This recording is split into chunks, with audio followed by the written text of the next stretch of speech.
Mokimba Mkiangani alobiete azongisi biso na zero. Kozongisa azongisi biso na zero, yango azali kozongisi la biso makambo nyonso oyo batata basalaki. Papa balobaki bo enregistrer, bo sala ba audiovisuel, po na mikolo koya bakolobete batata balobaki ndenge wana te. Kasi na tango boko pesa bango maloba na biso, na tango boko lakisa bango ndenge nini tolobaki, bozomona ba image na tango wana moyen bangi kabino lisusu ekozala te. Yango ya solo mokola mibale wana elekaki, papa ye moko tango azalaki achelaki biso makambo ya kunzulu. Papa Mfumalongo nini alobaki mpona kunzulu. Nzokande lelo yo tolobieke Congo Brazza e bandeli ya makambo ya kitoko. Eza penza ndenge wana tozali kopusana malembe. Écriture tozana yango, donc mandombe. Donc lipambo litango ezali na lipambo yeli biso écriture. C'est ma écriture ne invention ekoyela biso. Oyo tozali kolobete, tozali kozela ba savant kimbangiste babima. Eko se réaliser ou bien se réaliser te? C'est écriture déjà ngwana. Yango nakokende musika mingi te, po tata mokonzi ya bule asengaki biso ete totala filme oyo ya Papa Mfumalongo. Papa Diangenda Kuntima akendelaka na kunzulu pe makambo nine atikaki koloba mpona kunzulu. Yango tokosenga na bandeko na biso ya presse botiela biso filme wana na lotoma tata Molimo Santu. Papa Simokimba Mkiangani asengaki yango totala. Biso batoza koto tokobaluka boye poete tolanda Papa Diangenda makambo nini ya salaki na kunzulu, makambo nini ya lobaki kuna na kunzulu, yango nde tozali kolanda. Vajeno ye bilaka ya batata bakikongo balobaka boye enkulu undia. Je disais tantôt, au nom du Père, Papa qui est sur lequel est Lokelo, du Fils, dit Papa Dialungana Kiangani, et du Saint-Esprit, dit Papa Diangenda Kuntima, en la personne de sa divinité, qui est derrière moi, que je regarde, que j'admire, le Tout-Puissant, l'Almighty God, celui qui a fait que nous soyons, mon modèle spirituel, l'esprit de vérité. Mes chers amis, j'ai commencé ma communication médiaquiste de ce 16 novembre l'an 2023 par ce propos de Tata Ndwengi Tisi Lukufi Tata Kimbangu Kiangani, le Tata Nzongianzila. Nzongianzila, celui qui veut dire celui qui montre le chemin, donc la vérité et la vie, parce que lui, le conseiller direct de sa divinité, Tata Mfumambanza, qui est le Christ revenu de nouveau dans sa énième forme physique, ici-bas sur terre, le Papa Dialungana de nouveau, celui qui nourrit les vivants et les morts en Kamba, Nouvelle-Jérusalem, celui que, aujourd'hui, dans son propos, a fait état. Il a dit, ce qui est en premier, c'est la bénédiction. Donc, être en phase spirituellement avec le Créateur, et afin d'établir la liaison donc spirituelle. Une fois la liaison spirituelle établie, on est à même de capter des choses surnaturelles. Et donc, avoir un savoir, un zaï. Et il a fait état des savants. Aujourd'hui, au sein de l'institution divine qui s'est matérialisée sur terre, qui est venue des cieux, depuis le 6 avril 1921, le kimbanguisme, donc, grâce au kimbanguisme, la nouvelle civilisation, parce que Papa Kimbangu, le 6 avril 1921, en disant à son épouse, Ngoudian Longo, Kakamouilou Kiawanga, d'aller sonner la cloche à 5 coups, dira, le nouvel ordre est arrivé. Un ordre, alors là, l'ordre en tant que le roi remet de l'ordre intérieur. Sa divinité, Papa Simon Kimbangu, en ce moment-là, enclencha donc ce mouvement qui donc, cette année, nous célébrons le 102e anniversaire. Et au 102e anniversaire, 2023, lui, l'omnipotent, l'omniscient, l'omniprésent, Tata Kimbangu Kiangani, dira: les compteurs sont repartis à zéro. Tiens, les compteurs à zéro. Donc, lui d'ailleurs, Fumambanza, il a transcrit en Congo en disant: tout vous tout qui dit Vanantete. Eh oui, nous sommes repartis au commencement, donc au départ, quand l'humain fut créé. Lesquels qui ont mis leur compteur à zéro? Parce que compteur à zéro, moi, Dia Congo, messager africain, divinement zélé pour l'officialisation de l'union matérielle de l'ordre universel, donc Madzumu, M-A-D-Z-M-O-U, mon titre de travail, mon titre que Papa Diengenda Kuntima, quand il m'a visité en 2003 à Ivry-sur-Seine, me dira: mon fils, ton patronyme de par ton père biologique, c'est ton titre de travail. Donc, Madzumu, M-A-D-Z-M-O-U, messager à Free You Can, c'est-à-dire libre et capable, divinement zélé pour l'officialisation de l'union matérielle universelle, Dia Congo, Wendakubatele. Et donc, je disais, 2023, Fumambanza dit, tout foutu que dit Vanantete. Ah bon? Ntete, c'est quoi? Ben, Ntete, nous savons à l'Éden, sur la colline sainte de Nkamba, où fut créé le premier humain.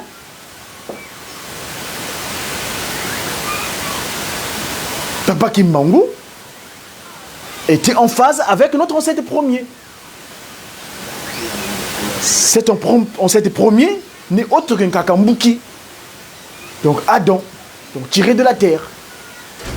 Mbuki qui vient de Buka devait prendre soin de tout ce que Papa Kisolokel avait disposé pour lui les 5 premiers jours. Lui qui fut mis en place sur le 6e jour, il avait pour capacité de gérer simplement, être le manager. Il devait seulement s'occuper du management.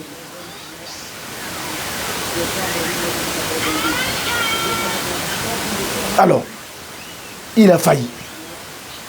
Mais la présence des trois glorieux, ici-bas sur terre, ils ont fait le nécessaire dans leur action de nous remettre des capacités d'action. Et le substrat, le final, fit cet acte du 24 décembre 92. Parce que c'est le réflexe qu'aurait eu à voir Adam.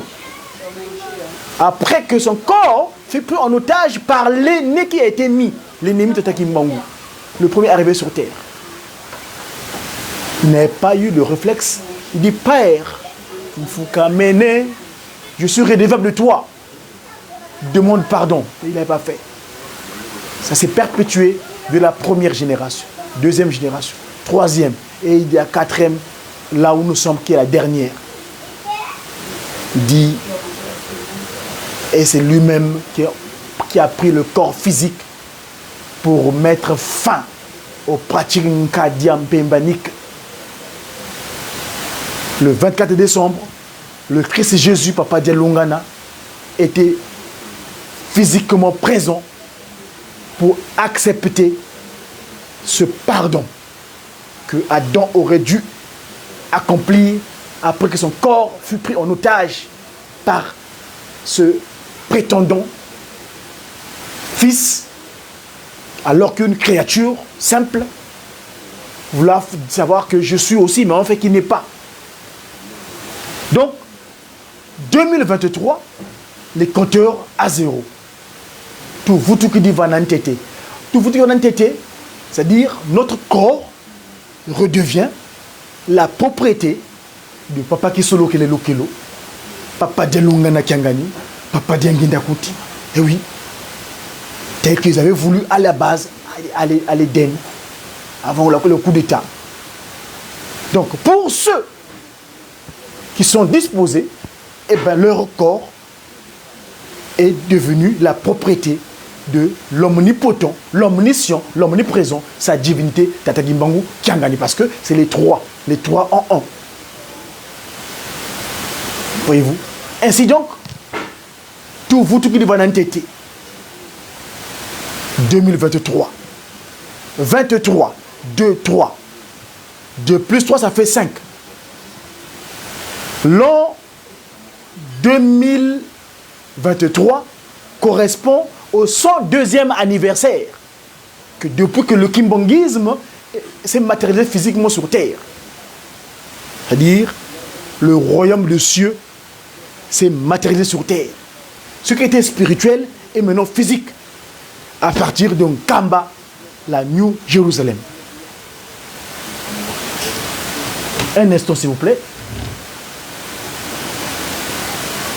Il se passe quelque chose. Suivant.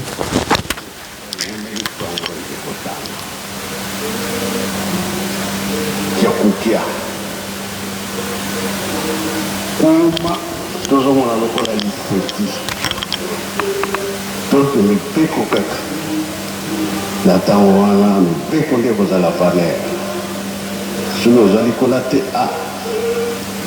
kambo eza koya ebelemi sikoyo likambo nini wana etikali devoir na biso bato likambo nini wana oyo ekosakama ekolobama na ata mayele elakisi ke likambo oyo ekosalama ekozala monene kasi deja bapapa balobelaki yango avant etikoli na biso sikoyo tozwa mayele likambo ya tata nzambe ata ewumeli ekosalama likambo wana ekoyebana na mokili mobimba mikolo eleki biso tozali kosala baconférence mingi lelo oyo na poto baconférence ekomi ebele mpona nini koluka kaka likambo ezali wapi likambo ezali wapi ya nalobaki tozala na biso pose ezali pamba te koningana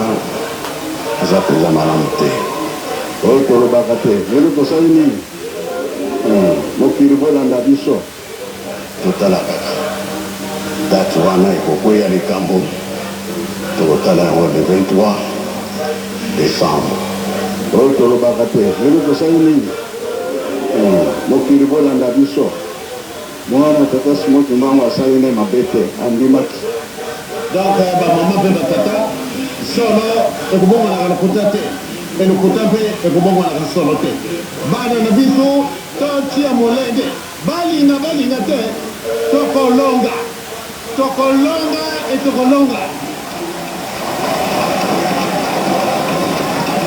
oyo tolobaka te lelo tosali nini mokili bolanda biso moto na moto fa batela bandimi na ye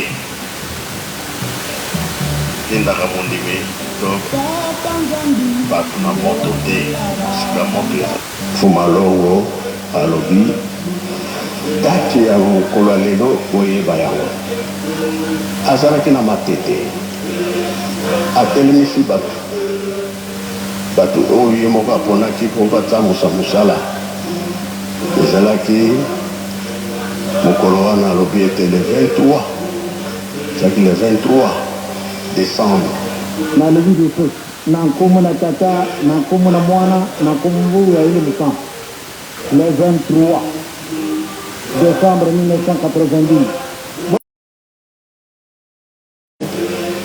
tokotala yango le 23 décembre ale alobaki te yakisi ke tozali batémoin na likambo alobaki e soki bokoyela biso na 2000 combien yo moko ososola nini eza koleka na mokili likambo nini yango mpe kokwea tolowana le 23 décembre balobi toluka toyeba nzambe alingi nini alobi nini sosola oyeba soki ozala na butu soki ezaka na moi bato wana mpe lelo oyo baza lisusu te no balobi kaka likambo ekwea totalaka chaque badécembre soki likambo ekozala bi ekozala te totalaka kaka décembre nini ane nini yo olanda kaka likambo balobaki na yo yoka tosalaka barecherche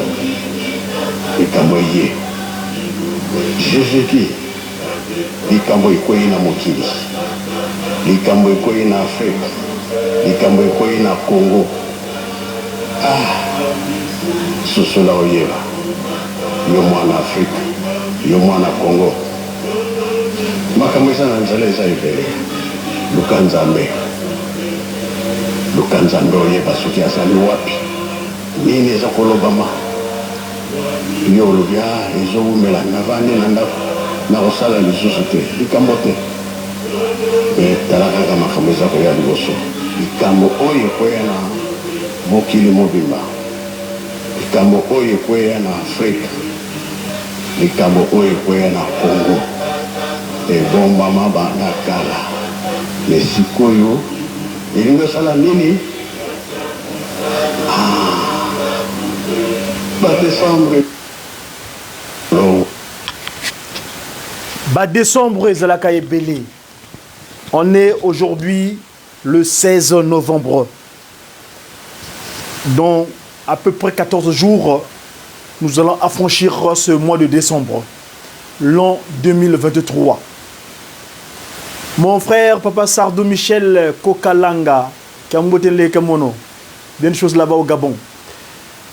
Continuez à travailler en tant qu'ambassadeur, comme se doit, soyons le modèle de celui de sa divinité.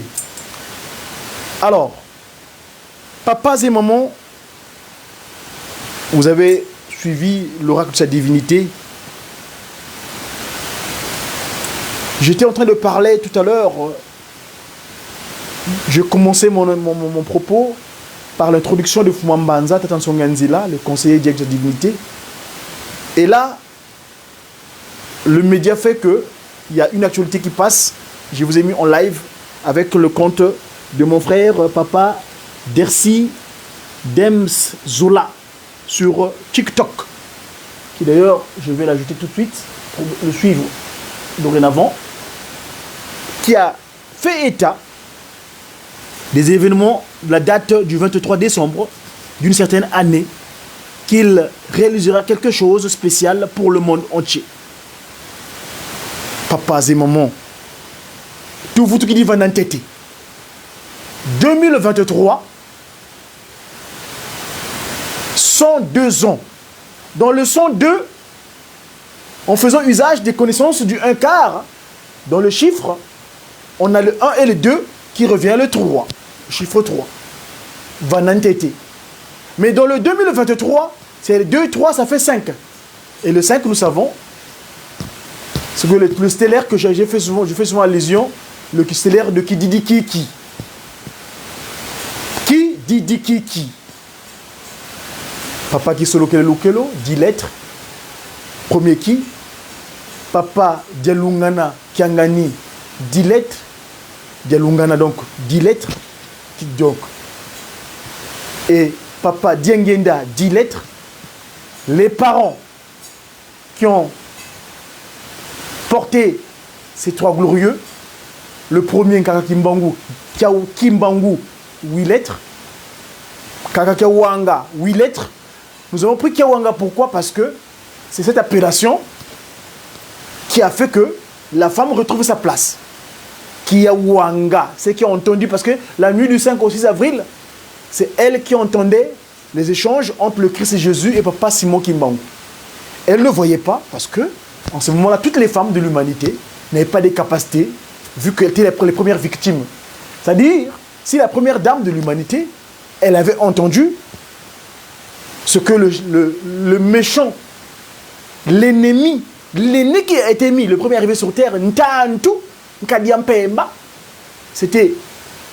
avait pris en otage par le serpent, cet animal animé maléfiquement qui a servi de pont pour réussir le coup d'état. Le serpent parla. Le serpent parlant à Maëve. Maëve a entendu, le mal est entré. Elle a appliqué ce que le serpent lui dictait. Et donc, elle a fait tomber l'interdit. Parce que interdit, c'est interdire. Ça veut dire, tu as deux dires qui te viennent à l'oreille. Comme nous sommes sur terre, nous avons les deux voix. Quand tu veux faire quelque chose de maladroit, parfois tu te regardes à gauche et à droite. Ah, est-ce que c'est bien ou c'est mal? C'est bien ou c'est mal? Tu as deux informations. C'est à toi de disposer encore à Papa Simon Kimbangu, Kiangani, afin qu'il te dise, mon fils, ça c'est dans les 10 textes de loi. On ne touche pas, ne fait pas. Et le coup d'état, en ce moment-là, donc, Ève entendit aussi. Mais Kakakia Wanga, elle vient corriger l'entendement première de Maman Kenge, qui fait le mal, mais elle entend, elle corrige donc l'erreur de la première dame de l'humanité. Donc Ngoudi Alongo, elle est devenue Ngoudi Alongo parce qu'elle avait entendu, et cette fois-ci c'est pour corriger, dit, mon cher mari, accepte la mission que le Christ te confie, moi je serai ton soutien. Ainsi donc, elle rendit la femme Nzitani, Nzitusu, elle a rendu la femme respectable. Aujourd'hui, les femmes sont à même de travailler, elles sont plus dans le second rôle, mais elles sont à côté pour travailler avec, comme les hommes sont dans certaines actions. Donc il n'y a plus de reléguer les femmes dans des positions inappropriées. Les femmes sont capables de faire quoi que ce soit. Grâce à Ngoudi Alongo Kakakia Wanga, qui a corrigé donc Nzitani, Nzitusu, le respect, de la femme respectueuse. Bref, dans la liturgie, Ici, je disais tantôt, donc, qui dit qui 30 des enfants. Parce que les parents, Kimbangu, Kiawanga, 8 de Kimbangu, les 8 lettres de Kimbangu, les 8 caractères de Kimbangu, les 8 caractères de Kiawanga, ça fait la fusion, ça fait 16. 16, c'est 6 plus 1, ça fait 7. Associé aux 30 des enfants, Tata Kisolokele, Tata de Lungana, Tata de Ngenda qui fait 30, ça fait donc 37. D'où l'omnipotent, sa divinité, et l'homme divin, 37 000 familles. En octobre dernier, le 12, de son anniversaire, il a posé la première pierre de ce mémorial. Le mémorial des relégués Kimbangis. Parce qu'il dit, le musée a été mis en place au centenaire. Et là donc, nous avons commencé le nouveau centenaire, vous qui avez collaboré avec moi. Parce que sans vous, ma mission ne serait pas dispatchée par le travail de mon outil. C'est vous qui avez accepté cette souffrance. Ami mon impasse. Kanavotu kangama kangama yetuna. Ils n'ont pas eu peur du flamand. Ils ont dit, papa, on t'arrête, on va avec toi.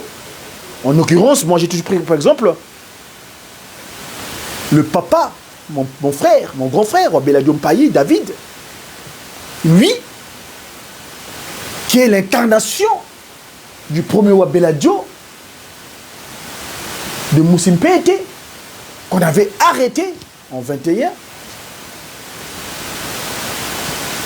dans la région de Ngombelutete, relégué à Port-Franqui, où en tant que relégué, quand Papa Simon Kimbangu venait les visiter, c'est lui qui servait de correspondant. Parce que Papa Simon Kimbangu l'avait disposé d'une capacité de l'écriture.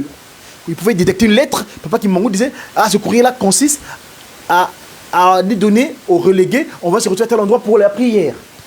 Et les Flamands, les Basimbissa, ces Européens qui étaient venus chez nous, c'est-à-dire, c'est une Nkituki là, c'est des peuples comme nous, mais ils avaient pris notre propre physique, le Nkituki. Le Flamand donc, à l'époque, à Port-Franqui, donc aujourd'hui il est beau, avait remarqué que Wabeladio David là, c'est lui qui réunit les frères Kimongis qui sont en relégation ici, les papas et mamans. Donc on doit le détecter, on doit lui faire quelque chose. Il travaille à la poste, il travaille dans la correspondance. Il s'occupait du courrier, donc de l'écriture. Ce dernier, donc, une fois, il fut appelé par les Européens qui étaient sur place, de papa Francky. Ils ont dit, ah David, venez voir un petit peu, venez nous voir un peu. On l'a amené à l'hôpital. Et à l'hôpital, qu'est-ce qui s'est passé? On lui avait fait une piqûre de formol pour l'éliminer physiquement. Ils avaient tué son corps physique, mais ils n'avaient pas tué son esprit.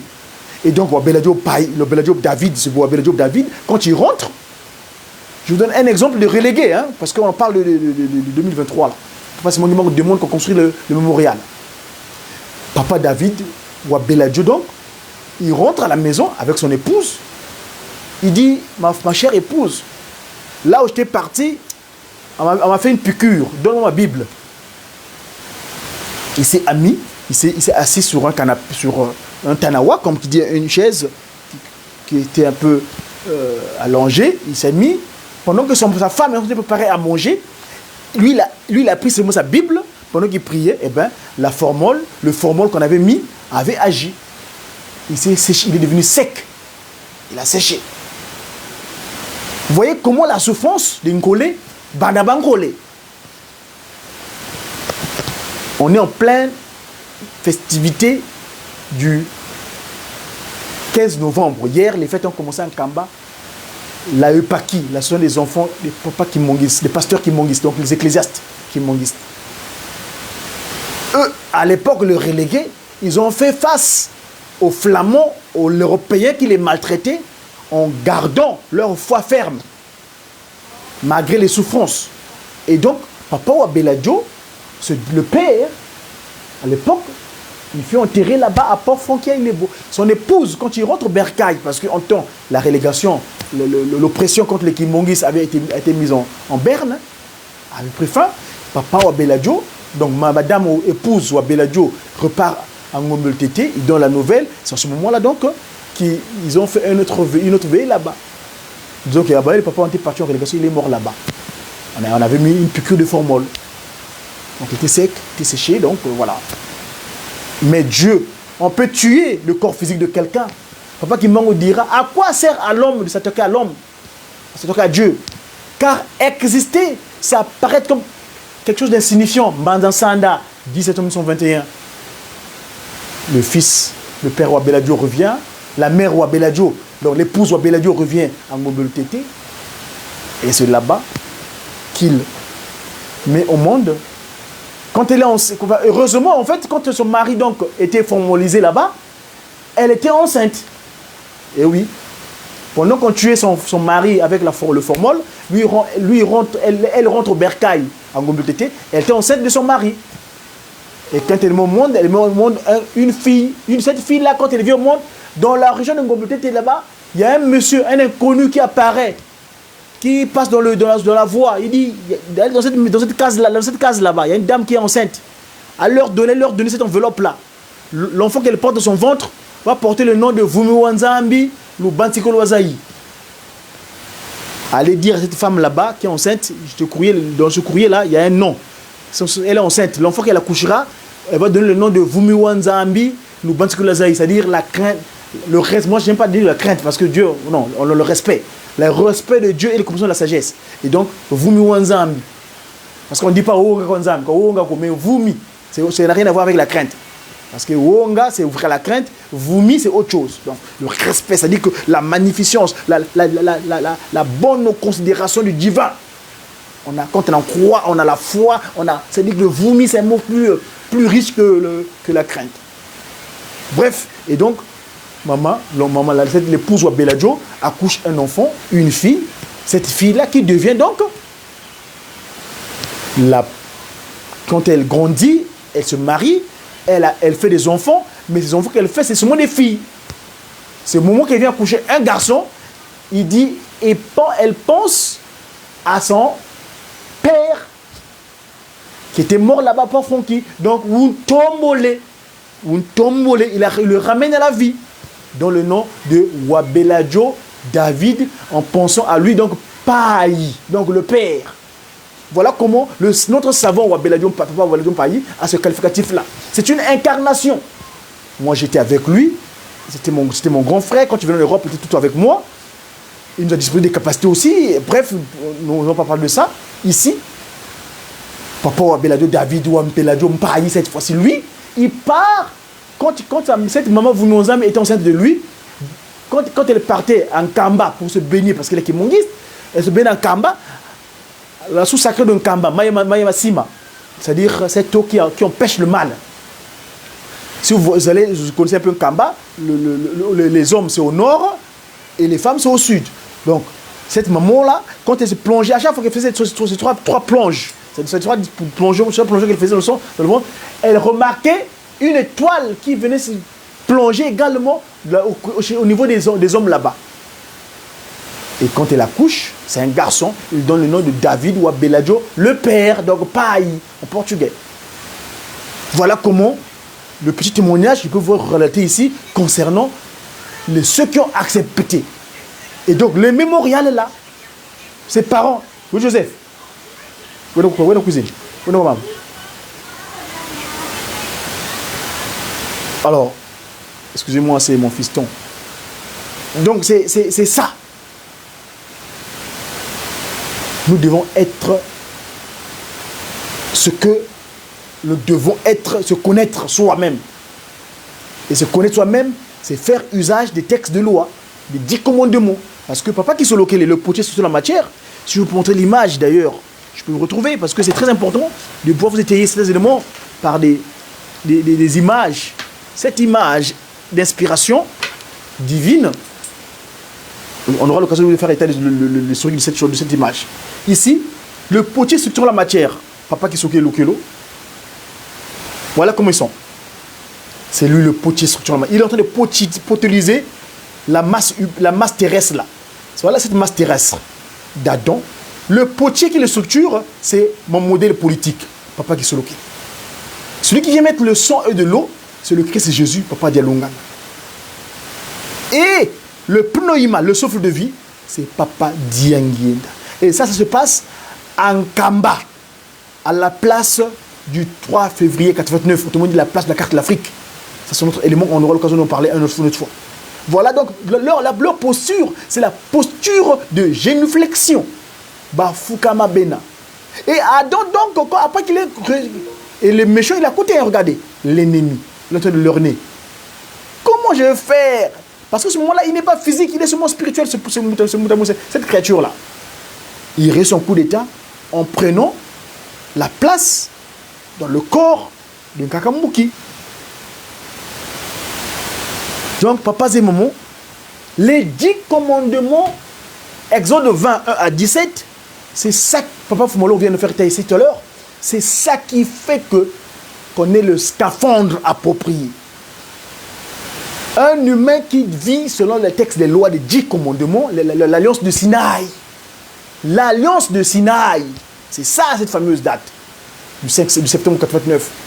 Papa Dianguienda Kuntima demande à Papa Assoumé, parce qu'aujourd'hui, l'humanité de la désolation. Mais oui, les gens sont désespérés. Les guerres partout, les catombes, on volait en Finlande, la terre se fâche. Des magmas, des volcans qui réagissent. D'ailleurs, le cantique de JTK qui a chanté un cantique à Paris dernièrement, lors du culte national qu'il y a eu. Le cantique est très probant.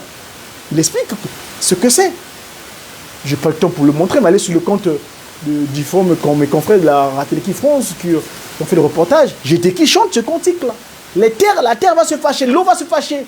Il n'y aura plus. Chacun va pouvoir être à l'aise en phase avec son Créateur.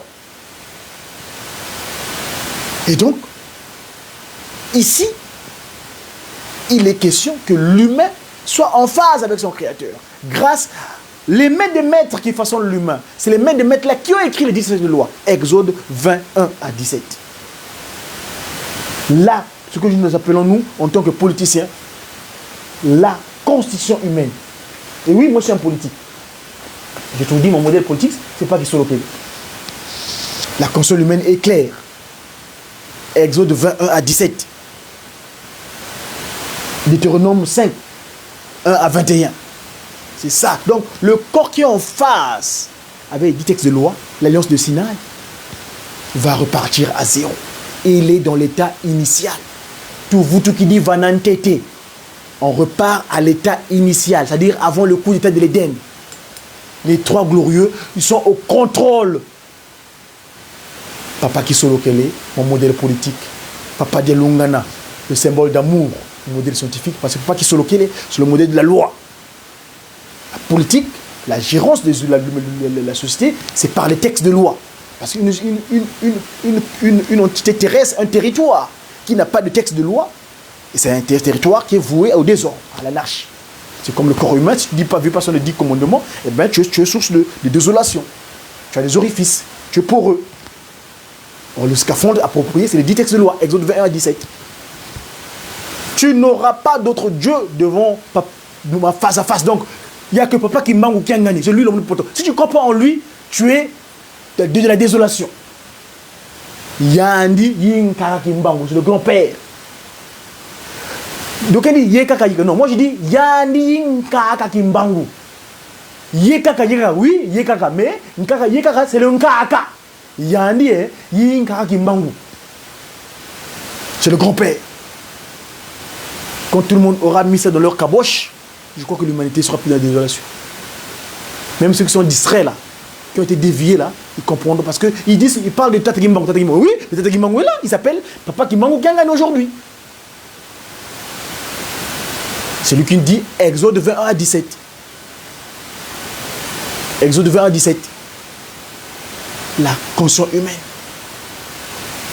Je vais finir mon propos en allant retrouver quelque chose donc, qui me tient à cœur.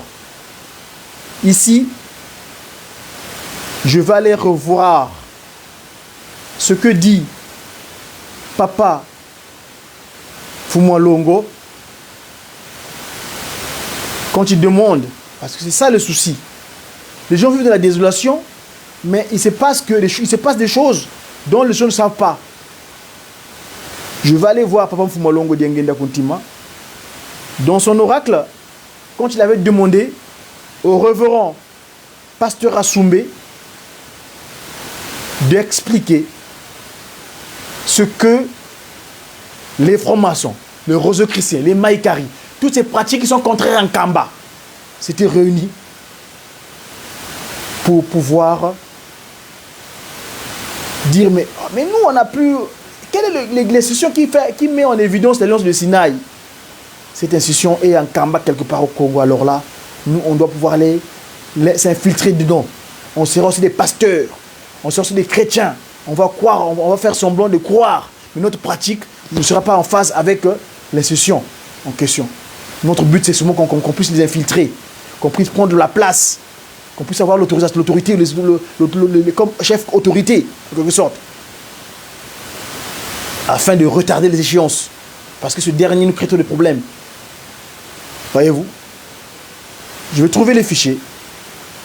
C'est Papa Msongenzi là qui en a fait état lors de la marche joyeuse de la chorale dirigeante Kim Mongis. C'est de qui? Hein? Si je peux trouver le fichier ici, pour pouvoir vous faire état de ce que les corporacistes, les Nkadiam Pemba, les individus utilisés par Chitan Nkadiam Pemba sur terre avaient fomenté pour créer la désolation au sein de l'institution Tata Kimbangu. Si le fichier, je peux le trouver facilement d'ailleurs, parce qu'il y a tellement... C'est sur mon compte Wenda Kubatele, hein, mon compte Wenda Kubatele de TikTok, où j'avais essayé de faire état de cela. Sinon, je vais directement sur mon compte YouTube parce que le fichier me semble être loin. Ici, Tata Fumwalongo. Excusez-moi, le temps de retrouver le fichier. À propos de l'alliance de Sinaï, les 10 commandements, que c'est fondamental de vivre selon les 10 textes de loi. Exode 21 à 17.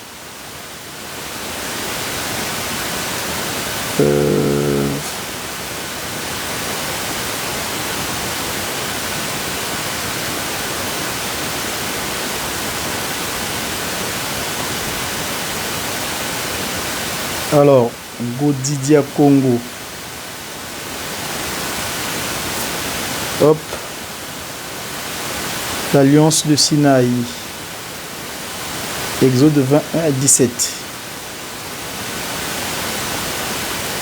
L'Alliance de Sinaï.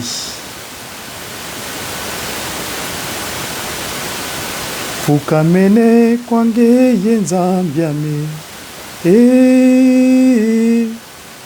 Unsukula yavelela. Onvana kikesa yakala yezola yalunda misiku yesala bisalu kasi mukembwa kukya kondwako ukamene kwange yenzambiame unsukula yavelela Ambana kikesa kala yezola lunda misiku esala bisalu kasi muke bwa kukya kondwako sedia menza myakenda uzolanga sumukwe we kemba mukembwaku pungina ye mambi unsukula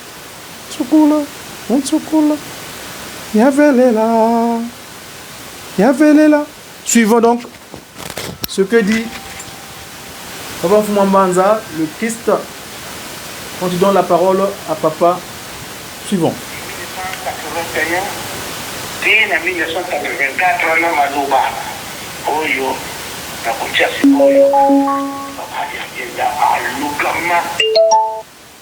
nzela nyonso na bato oyo ya mabe si 1981 ti na 1984 wana maloba oyo na kotia sikoyo papa alianza alukamaka na banzela nyonso na bato oyo ya mabe oyo bazokoboya kimia na mokili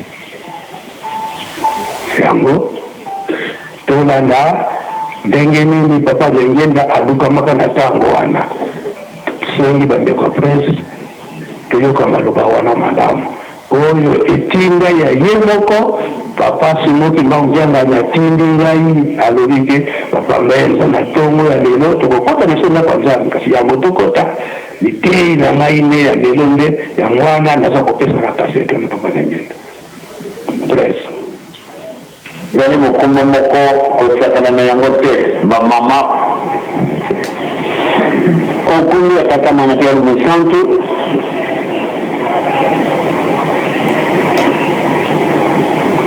mokumba ezali apesisi ezali mokumba moko kosakana na yango te bamama batata ndenge tokozalaka ntango nyonso lokola makambo yango toza komonaka yango lokola eloko ya pamba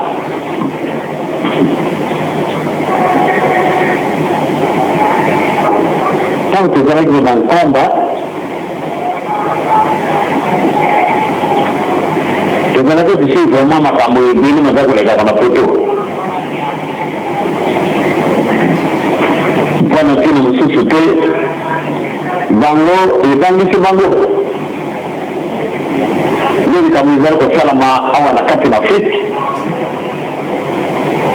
pamba te bango nyonso tu ezala bavoyant ezala bato mosusu oyo minene minene basalaka likita mpona na poto balingi ete tokamo mingi ndenge ntango tozala komona ta makambo na biso toza kotambola lisusu ndenge bango bazali kotambola te na ntina nini sikasika wato fo toluka nzela te mpo de nini diminution na force na biso ebie maloba na bango wana etamboli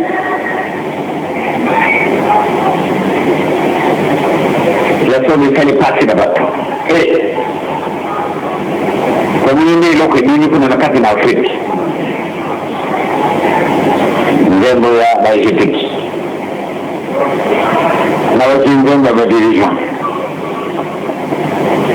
la sore kuzami riche na itakumii makate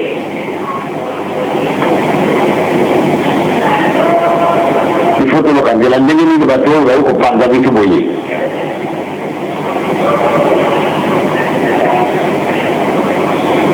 tatanki mutango wakumia wa mukolo oyo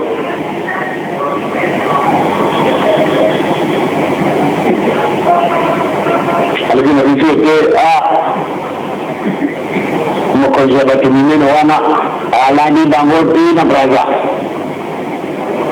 makumia wana kongo wasalipe likipa na bango unaweza kuliva makamonini ilo konini zinza bango mwini ya mpasi bisi tuwezi na batute kasi maluba maza kubimakaka mutu mutoyo ya mwana mini zote sima mputa hii sale bango pasi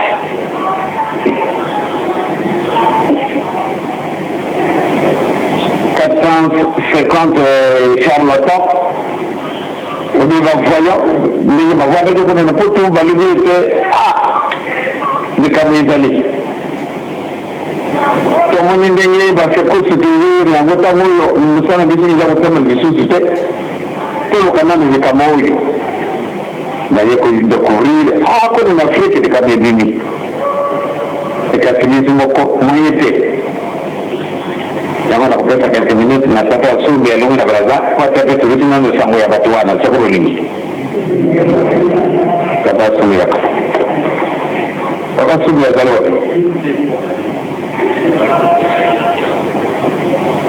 kama nakupesa kitu sangu ndenge yangu ya kule kada batu wana bango malivini nika munini tumute bango oye sali mama ugesini oye sali mama mkenda oye sali mama kapinga oye sali mutakwama dio ou bien peke peke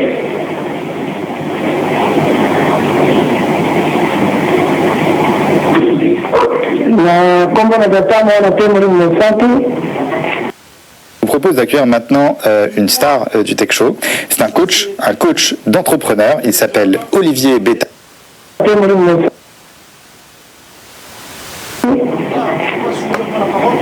na l'écouter ça va par témoignage na makambo oyo papa auti koluka c'est vrai banda lokola papa alingaki na biso na nkamba awa topesaki message nakanisi le 28 mai eyokaki contenance ya message oyo enseignement nini papa avandaki nango na nkamba mpona kosala 5 minutes tokendeki na Brazzaville aussi topesaki ndenge moko lokola topesaki awa alors eko na makambo wana etambolaki eke na kati na mokili mobimba lokola ye moko auti koloba na télévision na ye baoyo balobi les géants du monde donc les grands maîtres du monde batalaki balobi circuit makasi ezali kotambola mpona koempêche développement na force na bango donc balobi le monde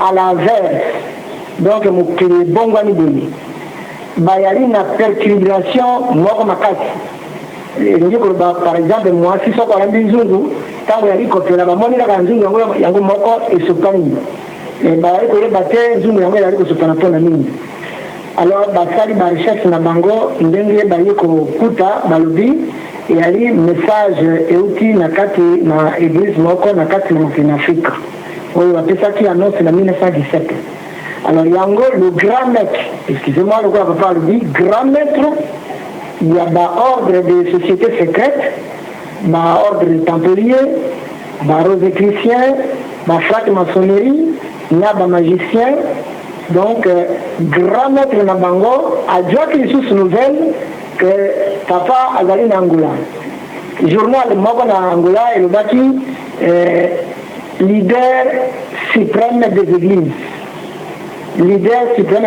donc ebimaki na Luanda bato yango bakapte na makambo na bango lokola bakapisaka yango bamonaki ete il faut bokende korenforcer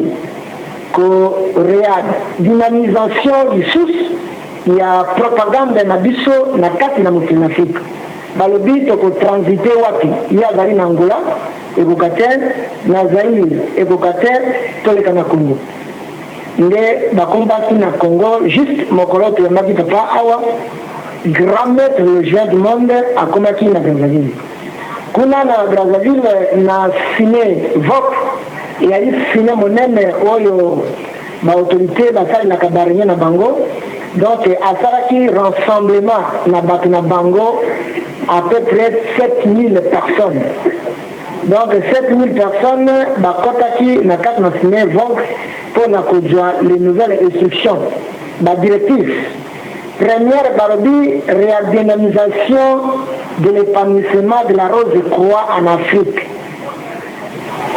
Deuxième point balobi, les nouvelles méthodes et principes de l'enseignement. Troisième balobi, solidarité aux membres de l'ordre. Donc, na kati na yango bapesi baenseignement badirectif pour combattre le message de l'église Kimbangiste. L'église Kimbangiste a fait un message nous. L'église Kimbangiste a lobby à dénoncer ou à dévoiler le secret de la déviation ou la falsification de la religion. Donc, l'église Kimbangiste a proclamé libération et l'égalité de toutes les races ou les dernières tribus du monde. Donc, l'église Kimbangiste a sali rappel au 10 commandements Alliance de Sinaï. Alors, orc, Makamboana, Nde Bango Bayraki, Kobomba, Pona Kobomba Mokiri Tuke, Mokiri Etambulate, Batubati Kala, Bombo, Nakat Maboko na Bango. Alors maintenant, l'église Kimbangiste a eu qu'à dénoncer. A levé le Kambango pour les Tamboli. Nous avons dit à Bicho Tonaki na radio, Tonaki na journal, mais Bango a été capité en gros, Bapanzi en gros, sensibiliser Batu.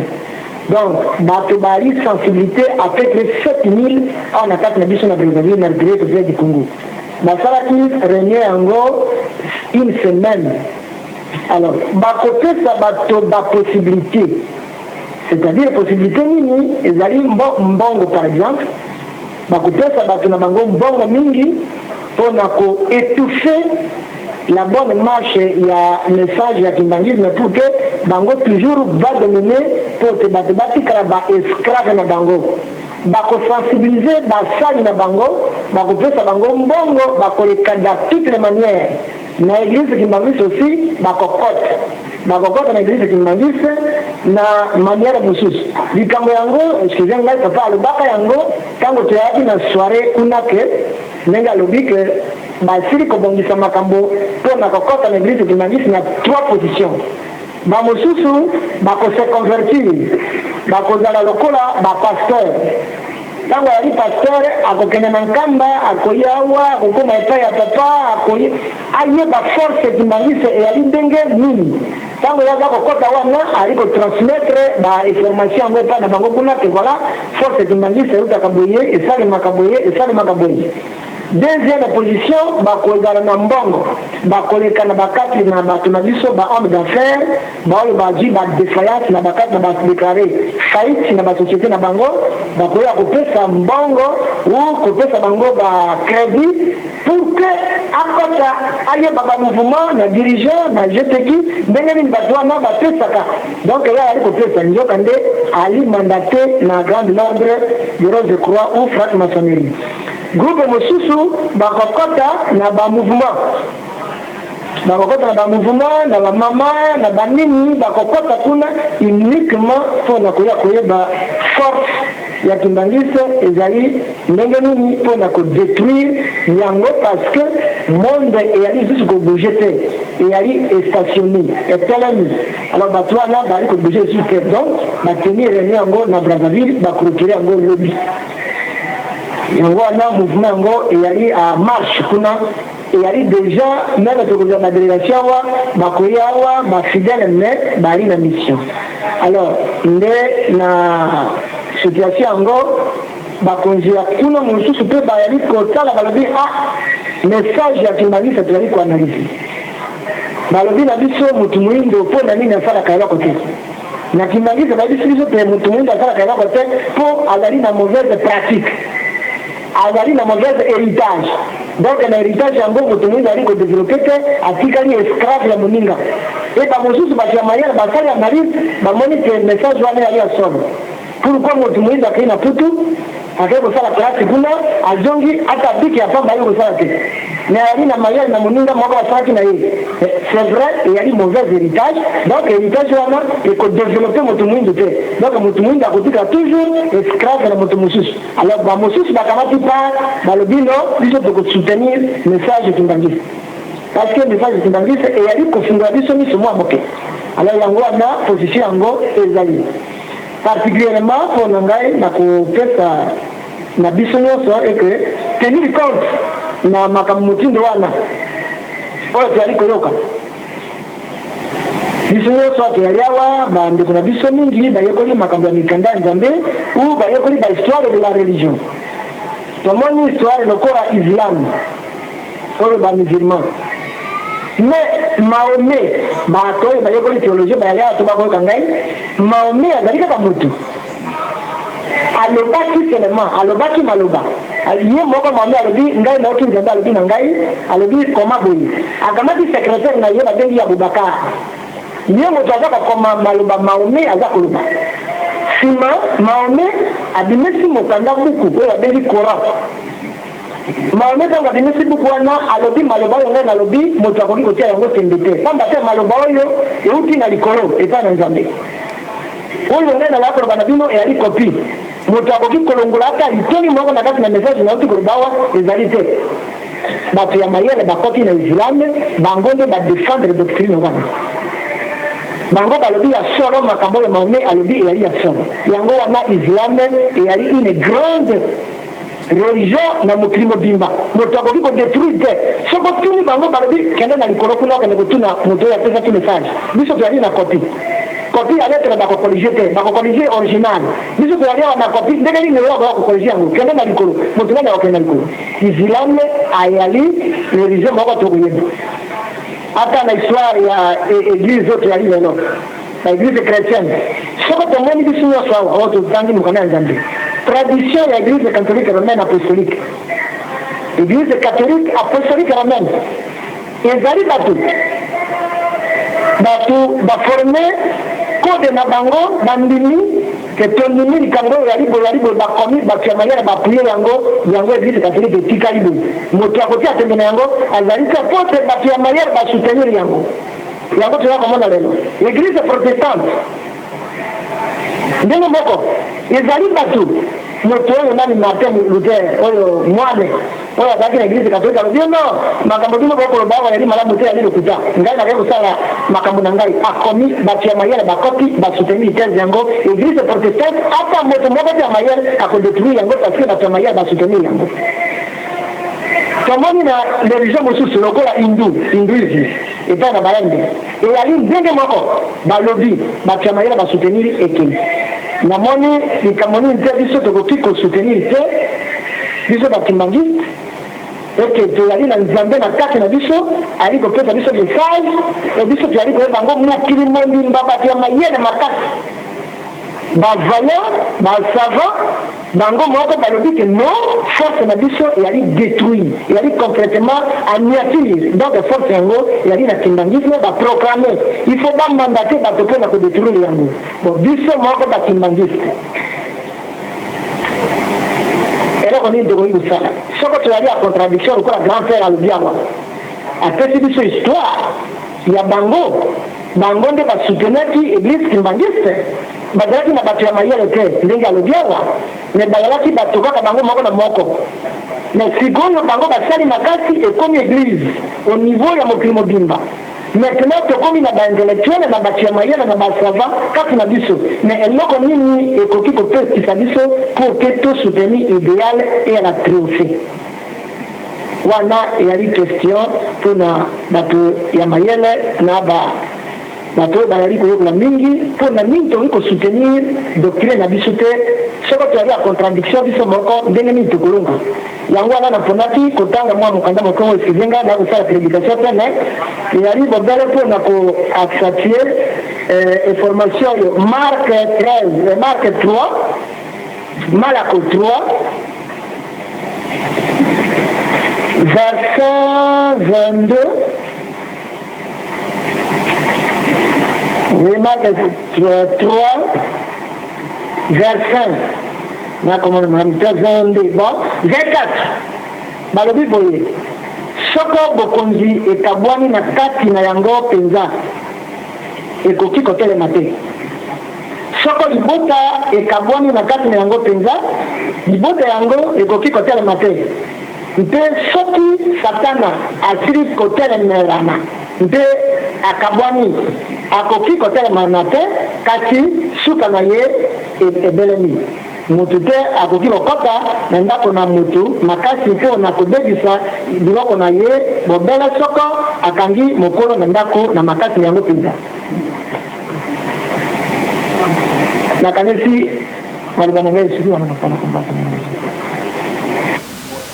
Voilà mes chers amis, ce que je pouvais vous faire partager en ce jour concernant donc le médiaki de cet après-midi. Nous savons que sa divinité poursuivit les festivités là-bas concernant les enfants des ecclésiastiques manguistes, autrement dit Aepaki, ce sont les enfants de papa qui manguistes. Je crois que nous venons de recevoir maintenant l'oracle de ce 16, de cette deuxième journée de cette festivité là. Parce qu'à Kamba, quand on monte en Kamba, la fête se construit en 3 jours. Le premier jour, le deuxième jour et le troisième jour. Et ainsi donc, si le moins peut nous permettre, on va peut-être vous disposer de l'oracle de ce professeur Longo avant de finir notre message de notre communication médiaki de ce jour. Voilà, ici, un instant, je vais mettre en image Papa Mbanza qui passe avec moi. Et si moi je vais aller donc chercher les fichiers de celui qui fait état des festivités. Papa Narcisse vient d'envoyer. Le secrétaire national de l'Église de France. On va mettre en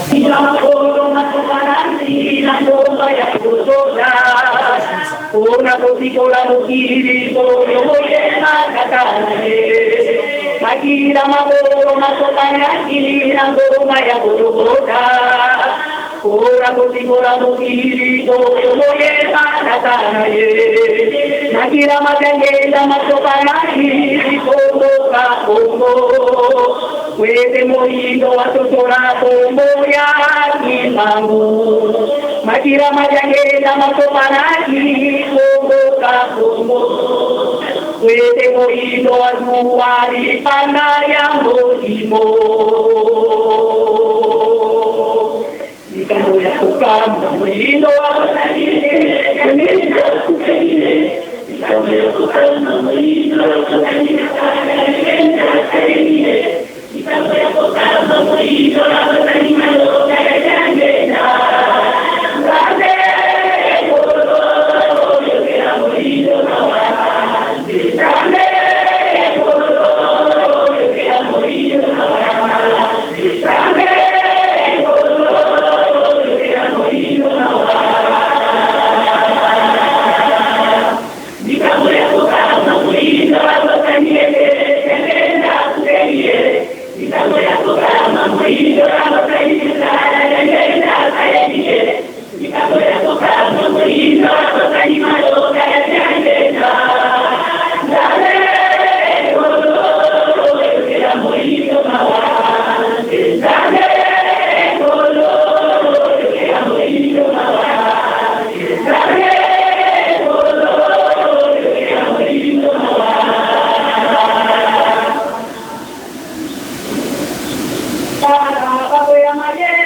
I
Merci, maman dirigeante. Papa, Oyoki Nzembo, Makila, Yankolo Sopanaki, Makila, papa de Nindi Sopanaki, Nyoso wana papa, on a koluka ngai, biso batumundu, on a kolongola biso, na se ya masumu, ya wana papa, bana na yoto yi, posa na biso papa, au bongisa biso tambate yo na tango ya kalozolo bana biso etokosala banani me na tango papa ozobete kosala na bagene biso bana banangana bagene to bagene te biso nde bagene papa okosala na bango yango papa pambola bana na yo pambola biso bana na yo mingi misala ezali te kolela na kolela me na nzembo lobi ete bato mayele bakobima pambola bana na yo papa apesa biso misala mingi mpe kobala ezali te papa or moto abalaka soki azwi mosolo te moya bala ezali te kanisela mpe bamama kobota ezali te babali me kobota ezali te nyonso wana yo kaka nde okokisela biso pamba te yo nde nkolo mokili babalanga boye nzambe molimo san ye te nzembo moko afudisi babei bayembaka yo moko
yokela biso mawa papa akota makunga na biso te na ntango akolesi paul ateyaki soko ndimeli ka akolesi obiki biso mpe tondimeli yo tobika te na nguya na ye tata molimo santo toza sire tokobika me mokili na biso papa kini ezali te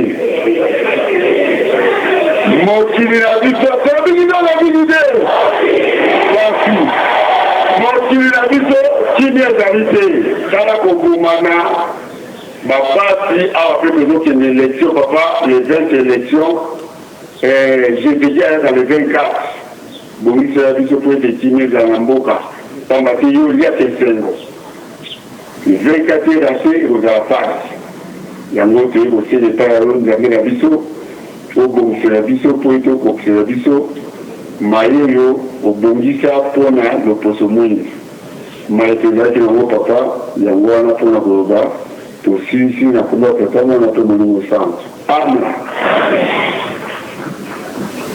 Kimbangisme oye! Kimbangisme oye! Kimbangisme oye! Oye! Oye! dimanche église universelle. Bana Bangangantambe, oye! Bana Bangangantambe, oye! Bana Bangangantambe, oye! Oye, oye, oye! Obangi Bangambe, Evangeli, oye! Kamba, oye! Kamba, oye! Kamba, oye! Oye, oye, oye!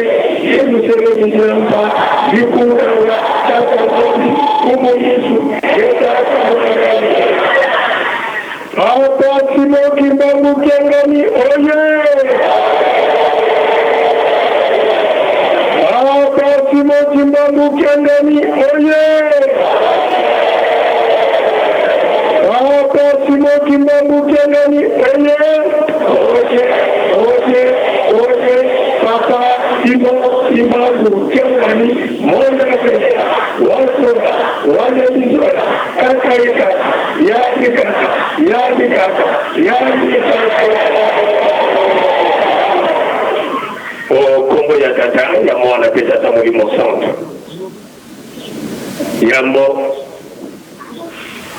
tozwa soki moko to mibale oyo tokoyebisa nzambe na biso. D'abord biso bana banganga nzambe il faut toyebaka ke patron ya batata na biso oyo azwaka batata na biso na mosala azali nani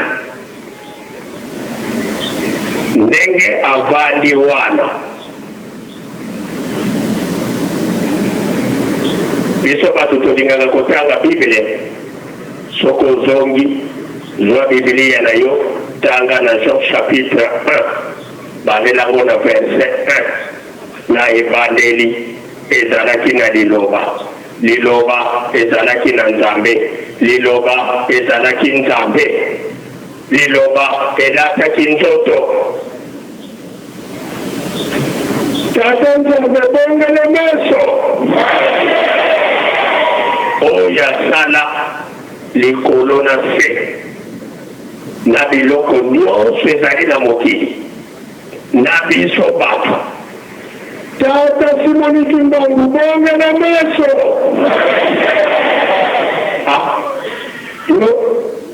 na mo philosophie na yo oyo okendaki koyekola soko kotia dute wana matali yo me ezali nde bongo nzambe oyo bandeko na biso bana ya Israele ntango basengaki na Moïse me pourkua kaka yo okendaka koyoka biso mpe tolingi tokende koyoka mpe tomona ye me bakokaki te bayebisaka biso ke Mose kutu mokongo kaka monaka ya nzambe me biso na tata nzambe farafara okokende bovandi mpe bokabolikola bolingisanga ngai nalobaka yango nazwaka charge ntango tozalaka na classe juste na 6e des humanités totia loboko base moko ya mikate na papa kisolokele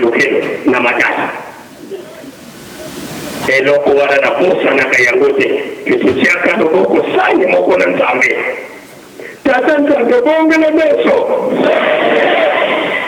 bamosusu bakoyebisa biso ke papa diangenda incarnation ya papa Simoki Mbangu papa Simoki Mbangu kelengani ndenge avandi wana ezali lisusu incarnation te babakisi lisusu reincarnation me biso tolobi ndenge avandi wana azali photocopie te me original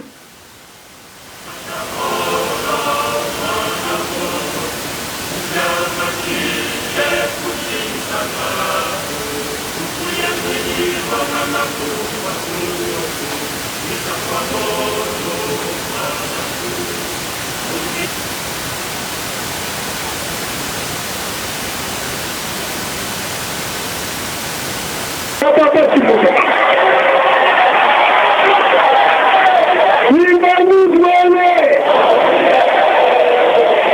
Est-ce que nous avons tout fait? Ça fait si nous nous bonne la maison. Wana ezalaki na bo entre parenthèses. Asima yote. Bosolo na ye tote kaka place yo fukari. Tala ye kaka. Senga oyo nyonso tani na yango posa okozwa. Imagine mwenye. Wana baganga njabele. Papa Simon Kimbango Kiangani. Nzambe molimo santo. Mosikoli. Topesi merci. Nandengo bateli biso bana na yo. Mingi badana no nanzela bazali koya. Olandi ndenge mokonzi na biso uti kolobela yango. Nini tokoyebisa yo. Banganga nzambe mingi. Bana na biso batangi difficilement. Sinon bazali kotanga difficilement. Basi kosekama kotiolama eza na soki toke kokutana quelque part nganga nzambe ya kimbangiste même ata azali licencié gradué docteur mais des fois banganga nzambe mosusu bakomona biso kaka eloko ya pamba ebongo bana na biso kasi biso mpe tosi toloba yango ata mokili ekoningana biso kaka nsima ya yo papa Simon Kimbango tokolemba te ndenge olandaka yango ntongo nyonso kukutunana keke te katulendisa yo yako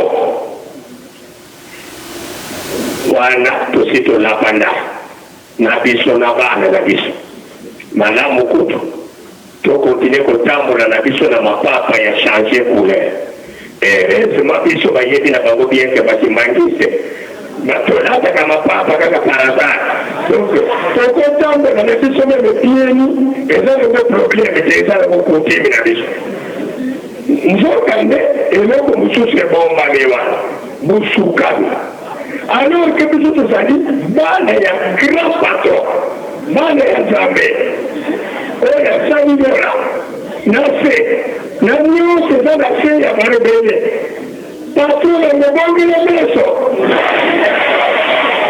papa bana na biso bayokisi yo soni mingi na comportement na biso na makambo tozali kosala kasi papa kaka yo awa na nkandi ya bola soki kati wana ezwaka kombo wana ya nkandi ya bola maye osalaka ndika ya kopola obongolaki yango limbisa biso bongolela biso bana porke tozonga lisusu ya kitoko ndenge osalelaki biso tosepelisa yo tokoba komema sango na yo partout tokokende pamba te bamosusu te kaka biso ndenge tozali awa papa yango wana papa bilelo olandi yango surtout na bana na biso ya basi na bamama na biso okomona bamosusu moins de 30 ans mais aza déjà na 2, 3, 4 mbeli ya baopération epidemie wana papa euti wapi kobota ya bana na biso ekomi kaka par césarienne tozokoyeba te papa makambo wana mauti wapi bitumba wana euti wapi soki bambemba papa limbisa biso toye komibwaka na se ya makolo na yo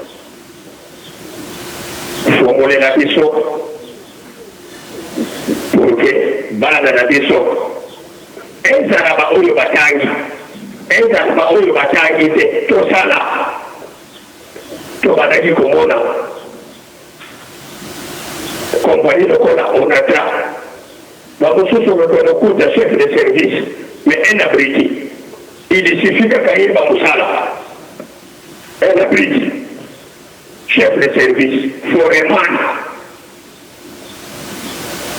bongo biso papa lokola toyebi ata kokoma na kotanga nini ekotanga biso eloko moko kaka totelemeli nango papa tosimbi makasi liloba na yo faites-moi confiance biso mpe tozali na confiance ya moto mosusu te pamba te tosi tomoni nzambe na miso na biso biso tovandi na nzambe biso batata na biso bango nde bato bazali kosala véritable mosala ya tata nzambe parceke bazali kosala na nzambe oyo ya véritable nzambe elongo yango wana papa bandeko na biso oyo basala na banzela bongisa bakomela biso malamu malamu kaka na poso oyo biso bana banganga nzambe tozali na yerusalemi oye koyebisa biso ete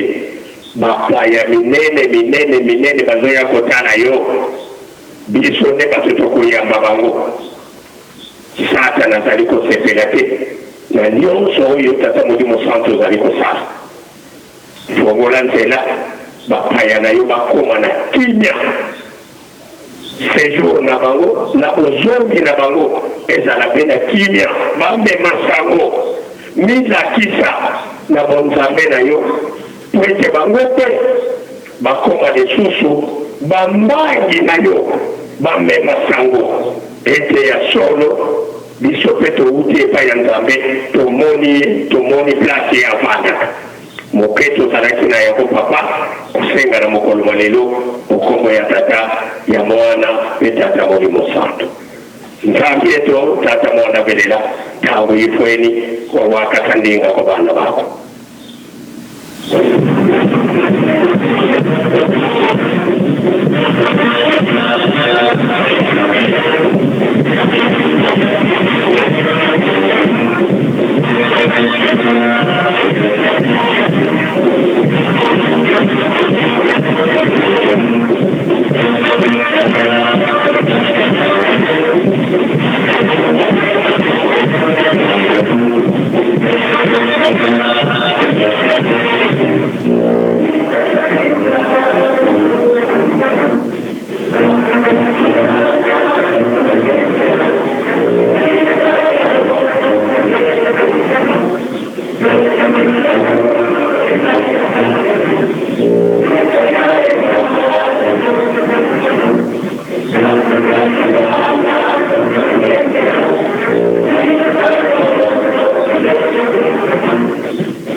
Très bien.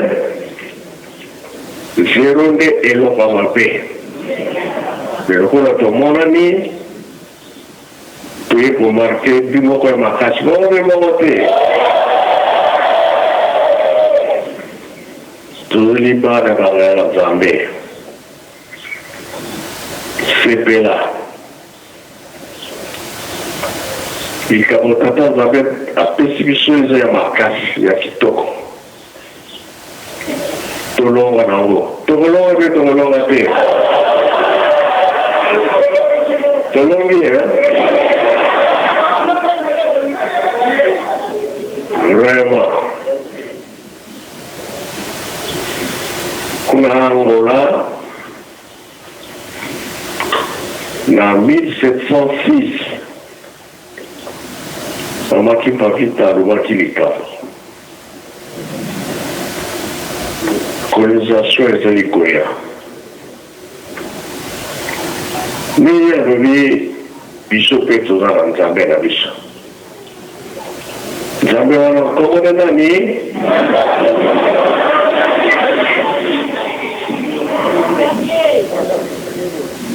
Alors, maman wana wabomi na 1706 on a dit qu'on va le mettre. Il y a eu un viateur au Bobingaï et au Salama. En 1887, le 12 septembre, à Botamé de la botanité.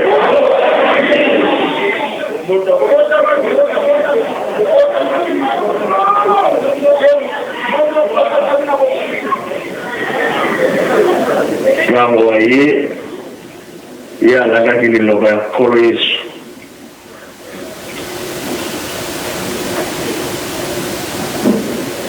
Sur ça, ma protection de mon œuf. Si ma maman ou sous sa koya, cocotte ça va matikali. Badani wala. Biso badani. Tumuinda. Yepeta waya lo biboi. Bolanda. Bananga la Zambie. Possible à Makambo. Tu le connais, hein? Abengi bakoko na biso. Na tango wana. Ainga banda musala. 34 ans avec une libre.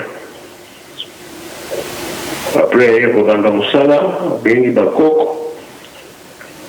Alui boy. Boya. Zambie apesi biso mosala. Po mosala tata Zambie apesi biso tokokangama, tokonyoka, tokosala prison. Tina tokosala la prison, tokobota bana na bakoko na biso bakoya, bana ya bana na biso. Bango bakokangama te, bakonyoka mate, bakosala prison te. Bango nde bakozala esengo. Papa Kimba oye moko asali 30 ans, 37 000 familles ekangami, 150 000 martyrs bakufi mpona likambo oyo. Maloba na ye alobaki ete tokosepela bowumu na biso ekosila kasi tokopesa na nzela liboso na Israel. Mpona nini basekaka nkolo Yesu ayi kokuta biso na pasi, atiki biso na pasi. Kumele bazwaki indépendance bi bazwaki te. Ame nini 48. Oyo elakisi ke siko batoni propaganda ye bongo biso après 10 ans. Puis nous avons en 60. Et là, c'est que, parce que la biso est ici, bana na biso to ba papa na ba tato to ko to na ba tato ba le ba pasteur boyete bazwi kilo ya lingomba oyo bango bamemi yango yeluselemi yango balakisi biso ndenge balakisi yeluselemi balobaki bien bana tokobota na bakoko na biso bana na biso wana mfumo alongo aza koloba nsasila biso bansasila bie nsasila te bino bansasila botikala kotonga yeluselemi yango ezotongama bino ezotongama te toyebi toye te bongo ezali bie ezali te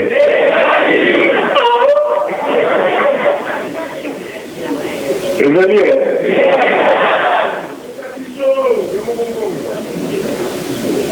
batata na biso bakoko na biso bamonaki pasi babombi lingomba babateli yango komituru na biso sikoyo bansasila biso bansasila totikali mize ya mwana totongi te totongi te papa kimbango akangamaki ye moko te bongo makole tokotonga te tokotonga te sikona tuna boye nango be boye nango te lobi bozalaki na papa mbenza tosalaki bino osalaki te nakobwaka liso na kala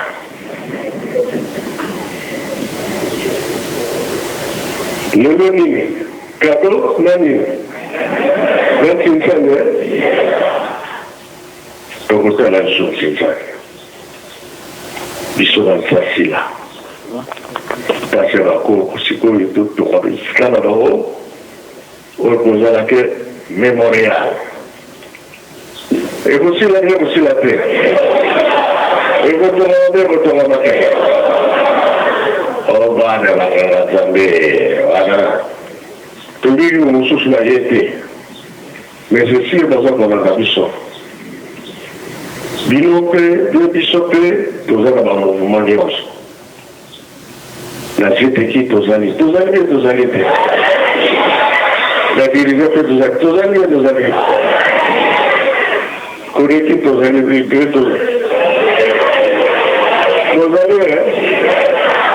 na bana nganga nzambe tozali te ozali nomade alors esika nyonso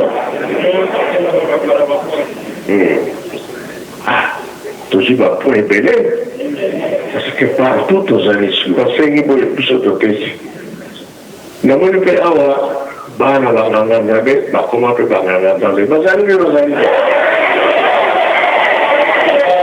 lakisana mosokoleta oyo biso be bapaster awa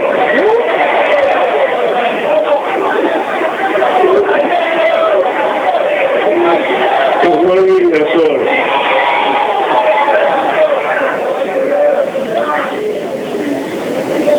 elakisi ke partout tozali biso kaka tokosala ekole awa bamissionnaire bayokutana koyazwa bakuru awa mpona soki esalami ebandana na biso moko mpo tokokende mokili mobimba tokokende te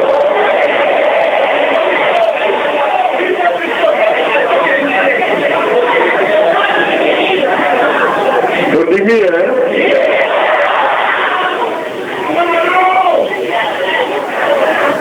soki tolingi toza d'accord kasi tozali bana mibeko tobundaka te toswanaka te tomelaka masanga te tomelaka masikareti te biloko nyonso mabe tosalelaka yango te bongo me bango te yango mokeloko te yomeko te ya te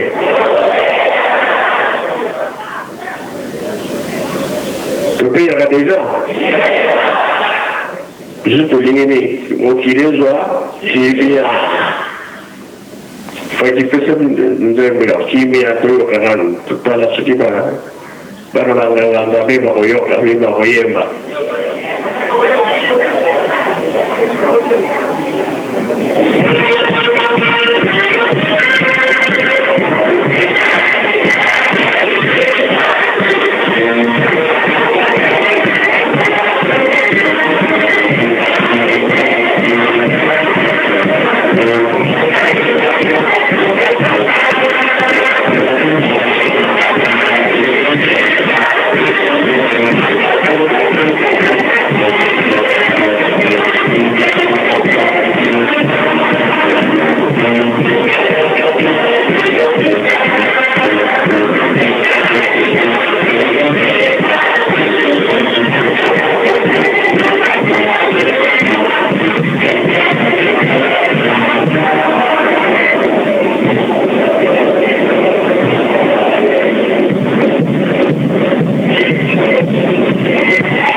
eyokani bosengi nini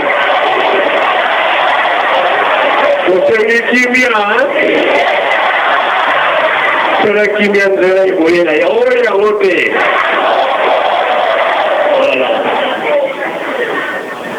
ndenge tobandelaki ye moko alobi abengi bakoko baye abi nzambe apesi biso mosala oyo nzambe apesi biso mosala tokokangama tokoniokama tokosala prison basalaki nini basalaki te tina nini basalaki prison bano tokokotana bakoko na biso wani bakoko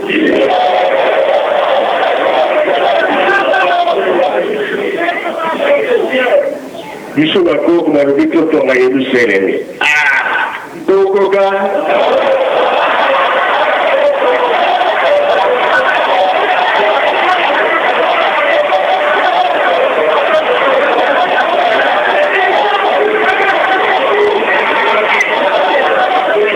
nazala mutuna maboto na maboto ya mokili bakoya wapi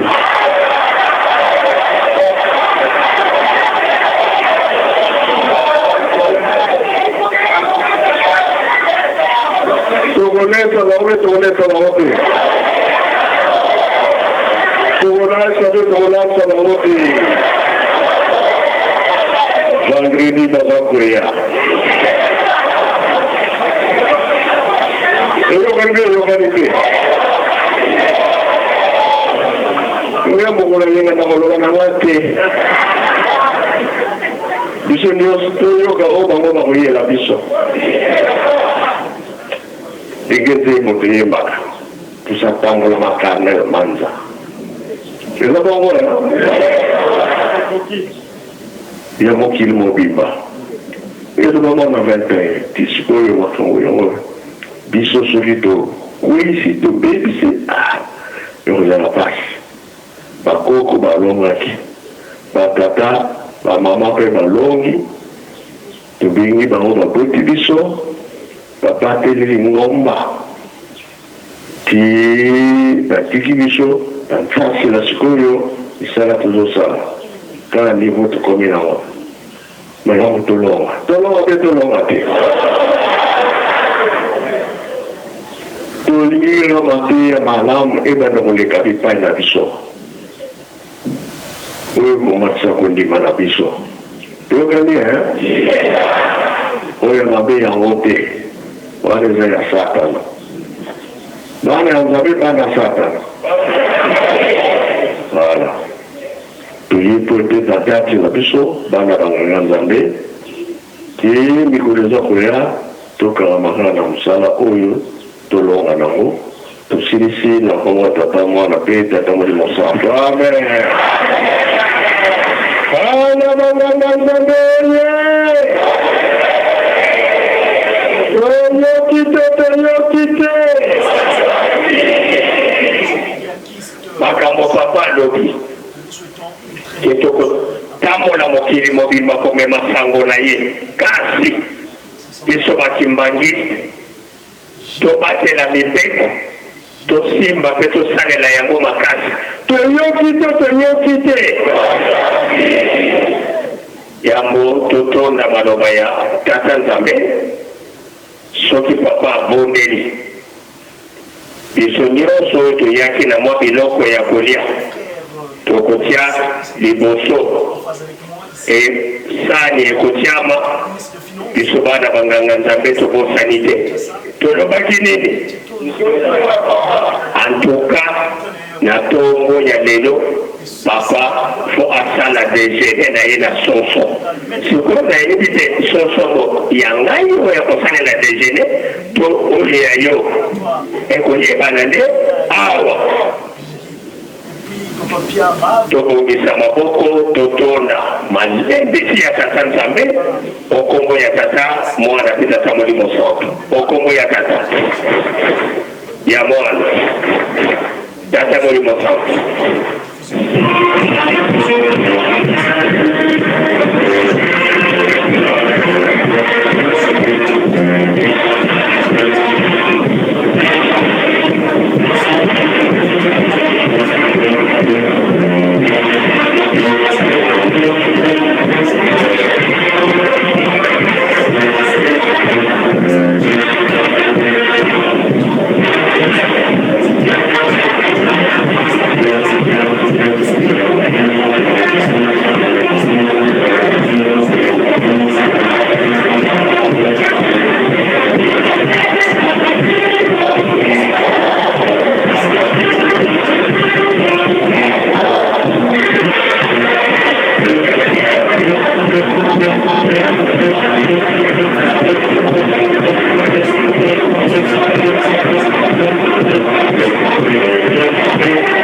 Merci.